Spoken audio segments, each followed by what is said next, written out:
Ideas are imprinted on the subconscious through feeling. No idea can be embedded in the subconscious until it is felt, but once experienced, whether positive, negative, or neutral, it must manifest. Feeling is the sole conduit through which ideas penetrate the subconscious. Thus, those who do not govern their emotions may fill the subconscious with unwanted states. Governing emotions does not refer to their repression or suppression but to the self-discipline to only entertain and imagine those feelings that contribute to one's happiness. Managing your emotions is crucial for a fulfilling and prosperous life. Neville Goddard posited that feeling was the secret. If you truly grasp this, you must assume a role larger than yourself and then trust it completely, as outlined in the first epistle of John, chapter 5. If we believe that he hears us in whatever we ask, we know that we have obtained the requests made of him.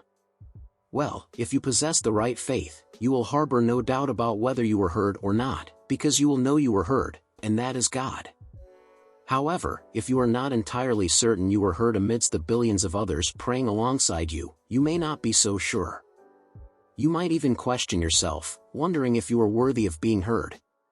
But you can never deny hearing your own inner voice, your own mental dialogue. Well, if you recognize that as the voice of God, then you will be certain you were heard. Now, as stated in that 5th chapter, verse 15 of the first epistle of John, if we know that he hears us in whatever we ask, we know that we have already received what we asked for. Alright, there's a lapse of time between the imaginative act and its realization, just as there's a lapse between a man's creative act and the birth of a child. Every small action requires a specific period from the moment it's done until it culminates. A horse takes 12 months, a pregnant woman takes 9 months, a ewe takes 5 months, a chick takes 21 days. There are distinct periods. So, it might take longer in some cases. With certain people, 2 months might suffice to bring back 4,000 people who lost their jobs, to calm their minds and eliminate the fear of being laid off. It might take a bit more time, just a few more months. 3 years and 2 months will complete their 30 years with Jones and Lon, and then, what's 1 more year to a man of his age? 6 more years and then Social Security, so he'll get both benefits. If it happened now, he wouldn't get it, he'd be excluded from Social Security and left without a good pension plan. Then she comes back and reminds him that it had happened before. He couldn't pay for the house's roof and she said, "I see the roof on the house. I remember when we needed a roof." So she simply reminds him. He told her, "I remember telling you, I remember when we needed it." And shortly after, something happened at his job. He got the money and the roof is on the house.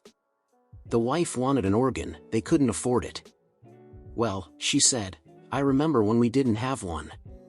Now they have the organ, and she has been ticking off one thing after another from all these things, and yet with all the evidence in the world, he still works on some external God. He thinks he's doing the wrong thing, feels that by chance, that man is simply a devil incarnate and is leading him away from his true God, which means something external to himself that he modeled with his own mind and passions with his hand, because all these little trinkets you buy and place around as sacred objects.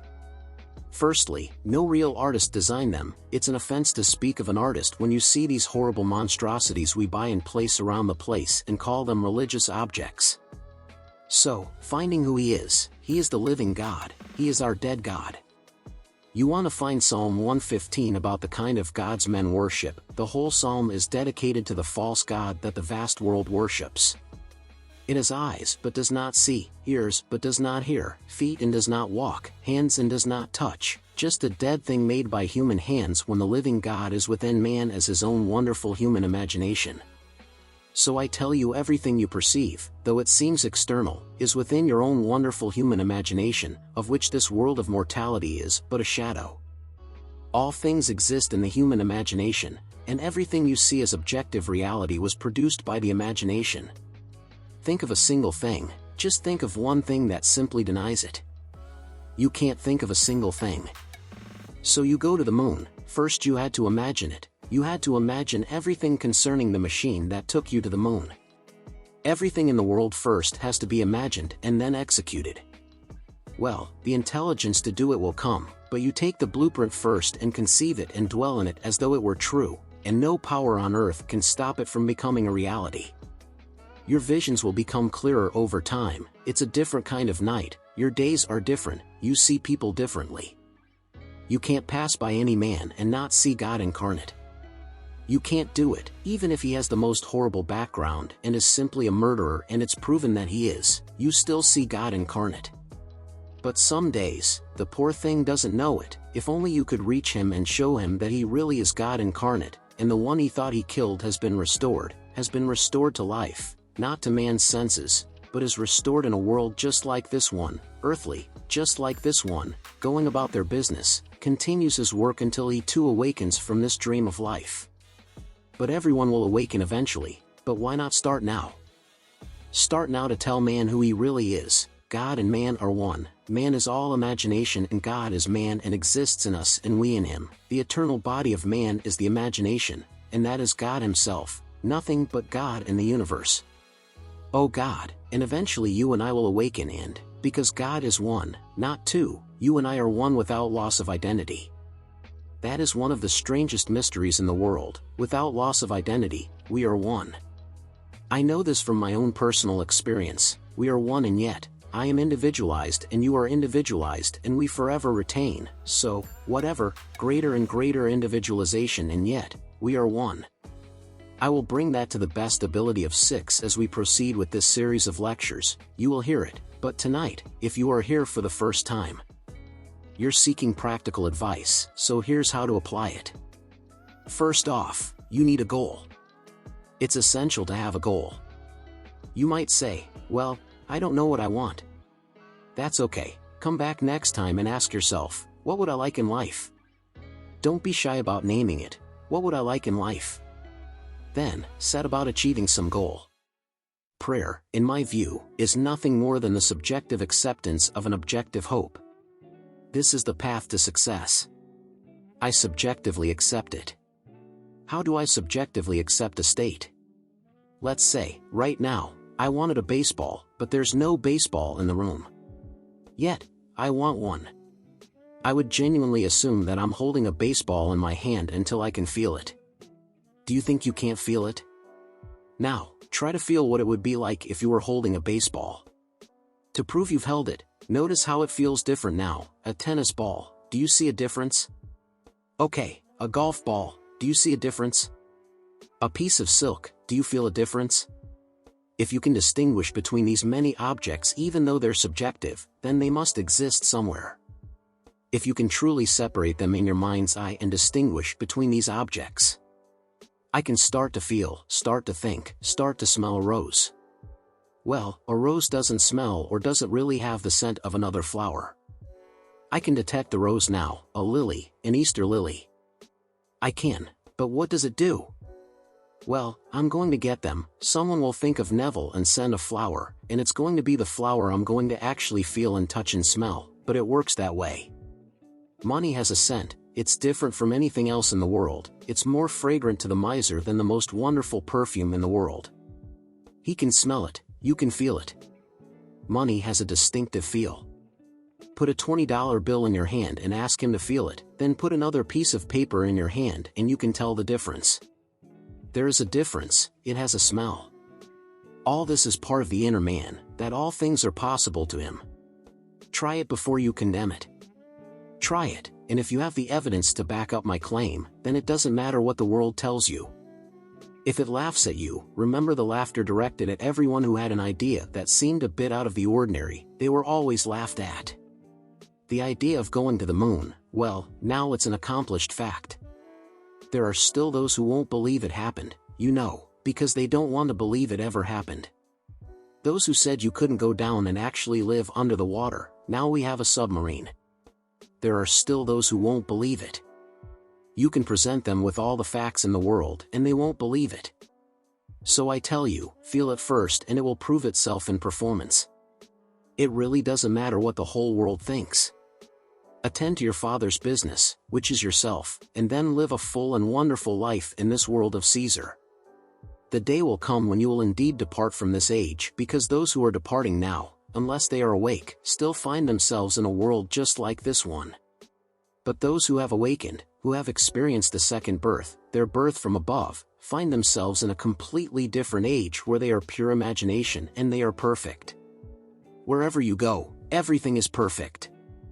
You don't have to lift a finger to make anything perfect because it's perfect. All things must conform to it for its service, that's heaven. So heaven is not an area, it's not a realm. When that body awakens within you, which is the wonderful human imagination fully awake, then wherever you go, dressed in that body that's fully awake, everything is perfect.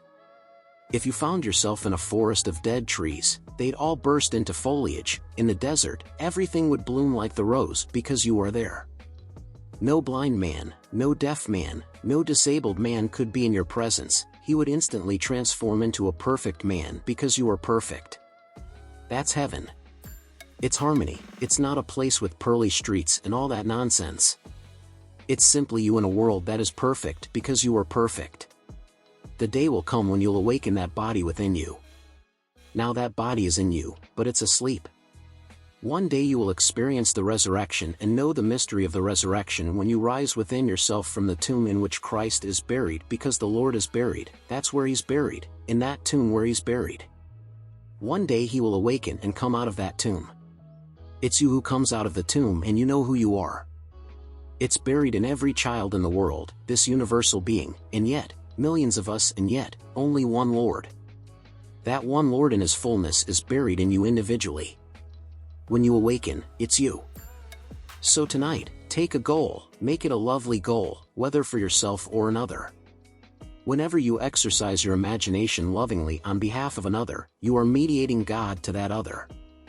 So bring a friend before your mind's eye, see them as the man or woman you would like them to be, and don't tell them, don't ask for praise, just assume they are telling you the most wonderful news about themselves. Congratulate them on that good news and go your way. Believe in the reality of that imaginative act. It might happen tomorrow, it might happen a day after, or a week after, or a month after, it has its own appointed hour and it's ripening and it's going to flower. So don't worry, leave it alone and it will happen. This is what I mean by feeling is the secret. Catch the mood, the feeling that would be yours if you were what you want to be. I don't touch something, I can if I want to, but it's the mood I'm talking about. How would the feeling be if she were well, if she were this? Then you catch it as though it were true. You always go to the end, and the end is where you start. You're always imagining ahead of your evidence. Go to the end, assume the end, and then dwell in that end, even though reason denies it and your senses deny it. You turn your back on the doubters, which are your senses, and what reason dictates. That's hell or the devil or Satan in the world. So you turn your back and walk as if things were as you want them to be. Living in that assumption, it slowly hardens into fact, though at the moment of assumption it was denied by reason. An assumption, though false, if persisted in, will harden into fact. So you learn to assume and to persist in the assumption, and it will happen. If you found this video interesting and useful, consider sharing it with your friends. Don't forget to like and subscribe to our channel to stay up to date with the latest information. Thank you, and I hope to see you again soon.